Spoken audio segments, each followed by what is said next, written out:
मित्रों, जय श्री राम। आज मैं अपने चैनल का दूसरा वीडियो लेकर आपके सामने प्रस्तुत हूँ। आज कुछ विषय लेकर चर्चा करने के विचार में हूँ और आज का विषय जो मेरे मन में आए हैं वो है आस्था और विश्वास। दोस्तों, मैं ना तो कथावाचक हूँ, ना ही मैंने आध्यात्मिक कोई डिग्री ली है। मैं तो आप लोगों जैसा ही एक साधारण ग्रस्त इंसान, पर कुछ हरी कृपा हुई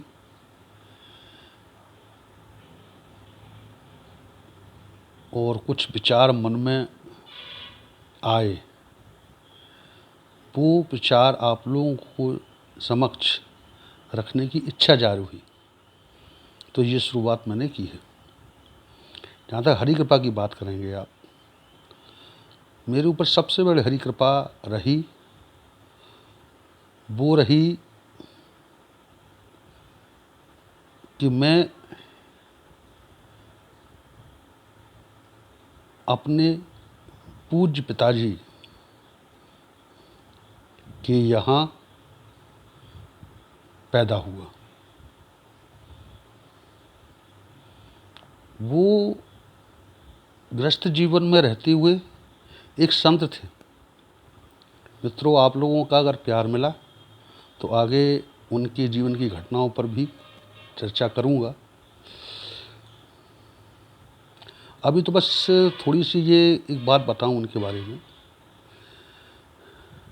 परम पूज्य स्वामी रामदेव जी का योग का विश्व में जो प्रसारण किया है, बहुत बड़ा योगदान है, कहानी है। पर दोस्तों, जो स्वामी रामदेव जी योग जो करते हैं, हम भाई बहन बचपन से उनको देखते चले आ रहे हैं। हमको कोई नया नहीं लगता, क्योंकि हम मेरे पूज्य पिताजी सारे योगों को उसी समय किया करते थे। खैर, क्योंकि ये थोड़ी चर्चा से हटकर बात हो रही है, अपने मूल विषय पर आए। विश्वास और आस्था दो अलग अलग चीज़ें हैं। विश्वास की बात करें हम अगर, तो बहुत सारी बातों का विश्वास हम करते हैं जो ना हमें दिखाई देती हैं और ना उनका अनुभव होता है हमको।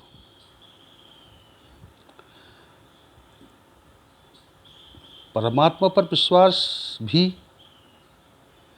हमें क्यों करना चाहिए, इसके बारे में थोड़ी सी हम चर्चा करेंगे।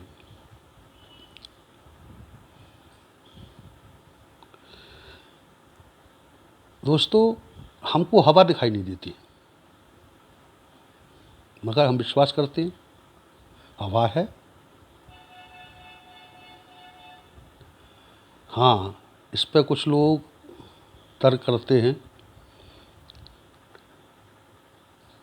हवा क्यों नहीं दिखाई देती मगर अनुभव होती है। दोस्तों, वो कुछ लोगों ने कहा कि हम अपनी ये 4-5 इंद्रियों से जो अनुभव होता है उस पर ही विश्वास कर सकते हैं। देखकर, सुनकर, सूंघकर, चखकर और स्पर्श करके। जब मैं कहीं चर्चा करता था तो लोगों ने कहा कि हवा जब चलती है हमें स्पर्श होती है। क्या आपका परमात्मा हमें स्पर्श होता है? बात बिल्कुल लॉजिक थी उनकी। पर क्या उस हवा में उपस्थित ऑक्सीजन को हम स्पर्श कर सकते हैं।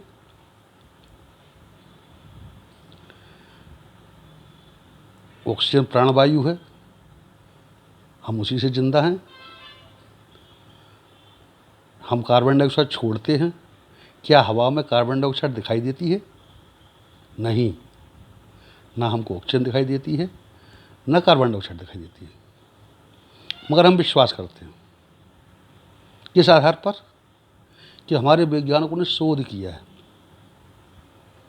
और शोध करके हमको बता दिया, हमने विश्वास कर लिया।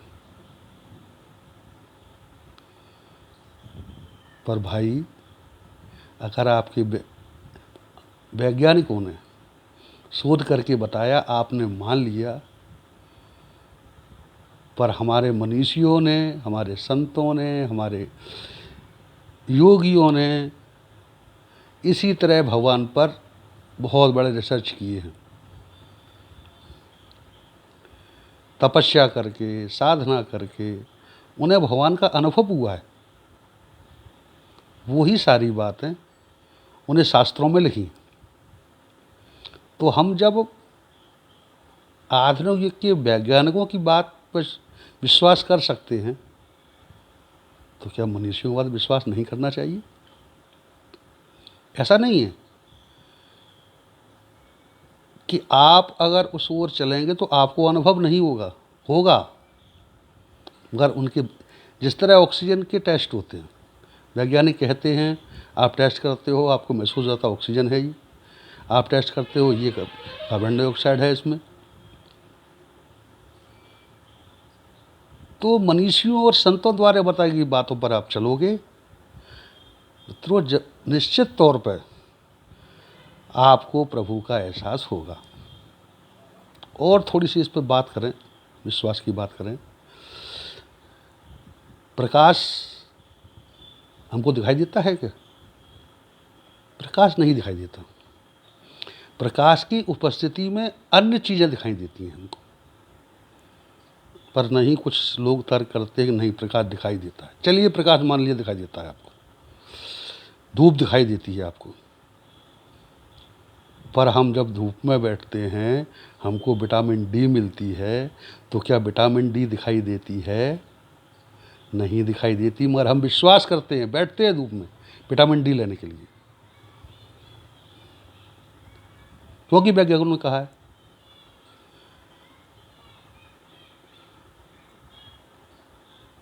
जब हम अब आधुनिक वैज्ञानिकों की इन बातों पर विश्वास कर सकते हैं, तो एक बार मनुष्यों के चले रास्ते पर, अगर आप बताए रास्ते पर आप चलेंगे, विश्वास करिए, वो सारे अनुभव होंगे आपको जो उनने की है।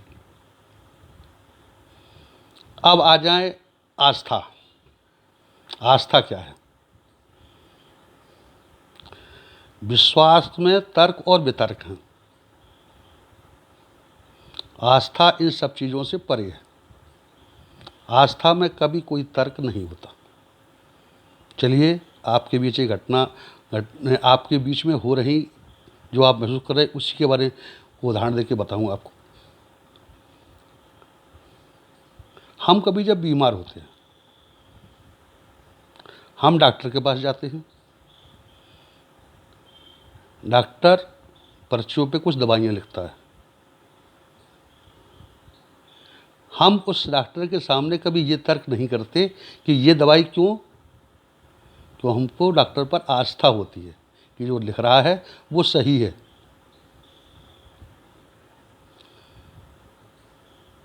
साथियों, विश्वास हम अपने मनीषियों पर, संतों की बातों पर करें, आस्था प्रभु पर करें। चलिए, ये भी कुछ लोग दवाइयों को पढ़ लेते हैं। उन्होंने कहा पैरासीटामोल खाने से तो बुखार जाता है, हमको मालूम है, ये रिसर्च हुआ है। हम जब कभी गंभीर बीमारी में उलझ जाते हैं, डॉक्टर के पास जाते हैं, डॉक्टर कहता है तत्काल ऑपरेशन करना पड़ेगा।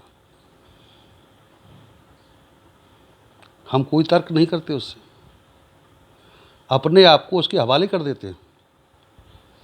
वो आपको ऑपरेशन थिएटर ले जाता है,